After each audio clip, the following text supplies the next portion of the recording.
नमस्कार, मैं ध्रुव आप सभी का स्वागत करता हूं मैं अपनी न्यू वीडियो में। तो आप लोग हमारे इस चैनल को सब्सक्राइब करके आगे बढ़ाइए अधिक से अधिक रिसर्च करने में। आज बताने के लिए जा रहा हूं आप सभी को कि छठ पर्व पहली बार किसने किया था।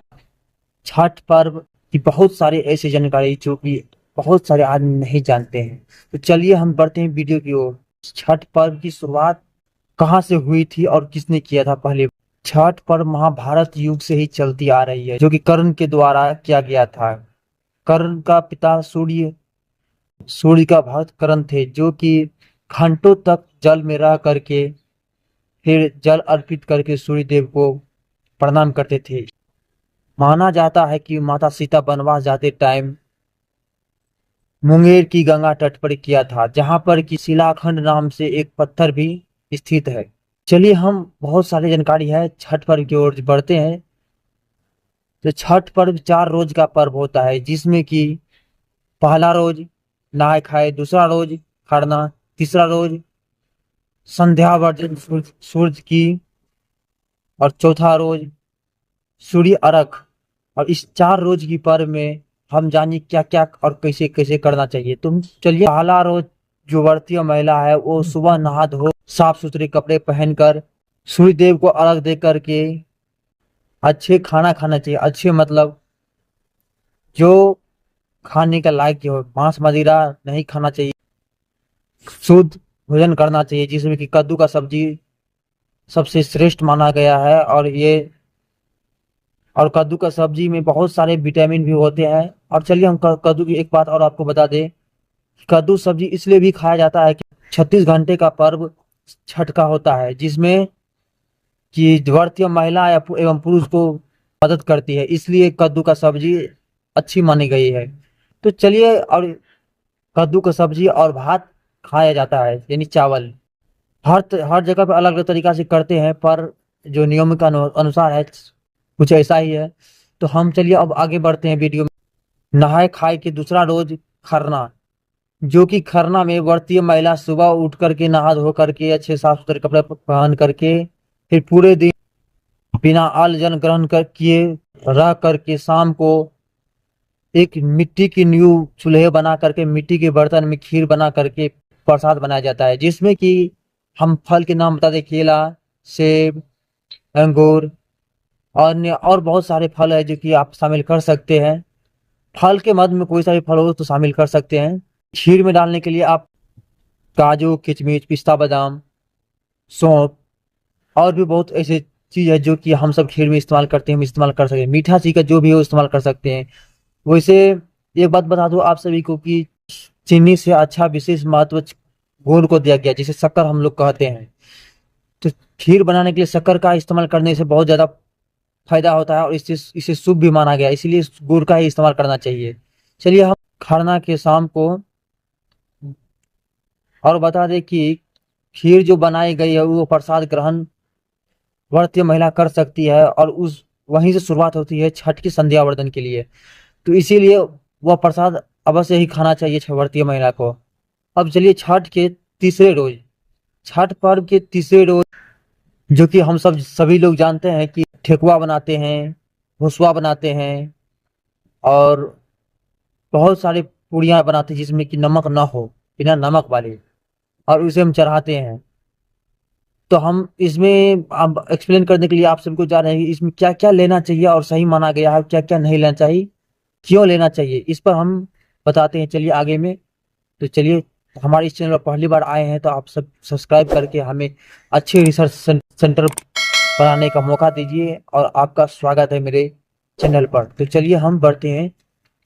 चलिए हम बात करते हैं छठ पूजा में पूड़ियाँ कैसे और क्यों बनाई जाती है। इस सब पे हम पूरा जानकारी इस वीडियो में नहीं देंगे। अगर आप लोग कमेंट में बताएंगे तो हम ज़रूर इस पर एक अच्छी सी वीडियो लाएंगे और उसमें पूरा एक्सप्लेन करेंगे। तो चलिए हम इतना जान लेते हैं कि छठ पूजा में पूड़ियाँ देसी घी में बनानी चाहिए, जो कि इसे ही शुभ माना गया है। और बात करें छठ पूजा की महत्वपूर्ण पूड़ियाँ की, जो कि ठेकुआ है। ठेकुआ बनाने के लिए आप गेहूँ का आटा, सूजी, कुटे का मसाला, घी डाल करके आप इसे अच्छी तरह से मोल के आप रिफाइंड या घी में उसे फ्राई कर सकते हैं। और एक बात बता दूँ आप सभी को कि इसमें चावल का आटा नहीं मिलाया जाता है, क्योंकि चावल का आटा मिलाना ये सही नहीं माना गया है शास्त्रों के अनुसार। चलिए अब बढ़ते हैं दूसरी के वो नारियल, टाब, ईख, हलवा, सुथनी, लौकी, यानी जिसे हम कद्दू कहते हैं, केला, नींबू, पान, सुपारी, ठेकुआ, अक्षत, पीला सिंदूर,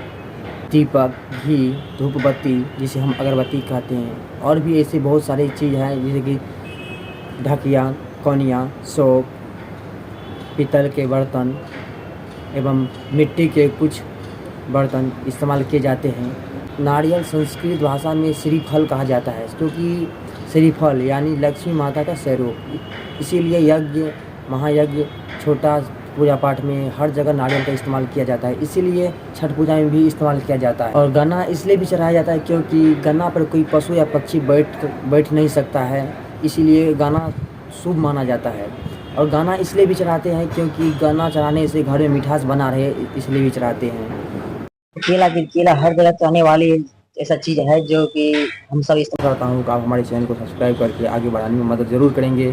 तो चलिए हम हमारे इस चैनल पर नास्तिक, अत्यानास्तिक, काल्पनिक, अंतरिक्ष, संस्कृत, अन्य बहुत सारे इस चैनल पर आप सबों को भी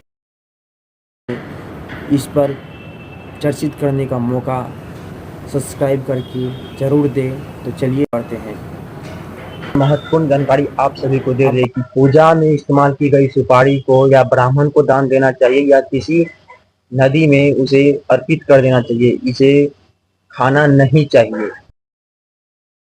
सुपारी, अगर आप इसके बारे में अधिक जानकारी लेना चाहते हैं तो हमारे चैनल पर सब्सक्राइब करके हमारे इस वीडियो को लाइक करके हमें अपना राय जरूर दे, हम ताकि आपके लिए हम इसमें इससे भी ज्यादा गहराई तक जा करके आपको एक्सप्लेन करके बताए। तो चलिए बढ़ते हैं थोड़ा आगे।